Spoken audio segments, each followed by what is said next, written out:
Tuanze magharibi mwa nchi ambapo wakazi ambao wamekuwa wakilipa na kuishi kwa nyumba zinazomilikiwa na serikali katika kaunti ya Kakamega kwa miaka wamefurushwa kwenye nyumba hizo kwa madai kuwa wamekuwa wakiishi kwa nyumba hizo kinyume cha sheria. Waliofurushwa wameshangazwa na hatua ya serikali ya kaunti, wakisisitiza kuwa walikuwa wakilipa nyumba hizo kwa serikali kuu na kwamba walistahili kuzimiliki kwani deni lao la kumiliki nyumba hizo lilikuwa limekamilika. William Akos anaarifu. Tumekuwa tukiambiwa tukiletewa makaratasi tukisaini ati baada ya hiyo muda tukimaliza kulipa deni ya nyumba itakuwa yetu. Lakini all of a sudden maneno imebadilika, nyumba inarudi kwa serikali. Sasa mimi naona hata hizi zingine za affordable bado zitarudi kwa serikali. Kama county government pato inarudi kwa hizi nyumba, inamaanisha hata wakijenga affordable houses pato serikali itachukua. Baada ya kukaa hapa kwa zaidi ya miaka 10 iliyopita wakiendelea kulipia nyumba hizi kupitia kwa stakabadhi hizi, wakazi hawa sasa wamelazimika kuondoka hapa kwa lazima, serikali ya kaunti ya Kakamega ikisalia na msimamo kuwa wamekuwa wakiishi hapa kinyume na sheria. Kwa sababu hizi nyumba zilijengwa 1968 na pato wanafuatilia na zimezeeka. So that's what we don't want.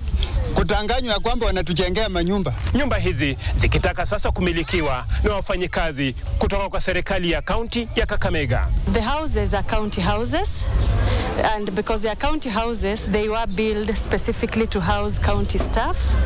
Ajabu ni kuwa baada wamemaliza deni ya National Housing wakaja wakapewa notice ya kuhama. Pia serikali inasema kuwa haijajua ikiwa wakazi hao wamekuwa wakilipia nyumba hizi kwa miaka ambayo inaonyesha kupitia kwa stakabadhi hizi. So kama kuna mtu amekuwa akilipa rent, ni vizuri aje atuonyeshe, to verify, tujue kama kweli inalipwa kwa county ama inalipwa mahali pengine. Je, wakazi hawa watapata haki?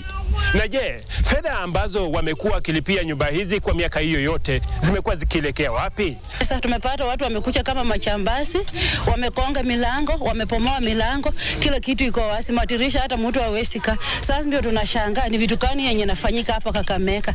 Wamama tunasumbukana, hatuna hata pesa ya kusomesha watoto. Umetoka umeenda kutafuta kiparo, unapata wamepomolea mlango, hivyo utaenda wapi? Hata watoto wako tu hivyo nje. Usiku ikifika naweka mabati na lala. Serikali haiwezi kuwa beneficiary wa slums. Maana World Bank ilikuja kufanya upgrading kwa vulnerable population yenye inakaa hapa. Ambazo hizi nyumba sisi tumemalizia madeni, wakazi hapa ndio wamekuwa wakilipa hizi nyumba. Je, serikali inapoendelea kuwajengea wakazi nyumba za bei nafuu wataendelea kufaidika?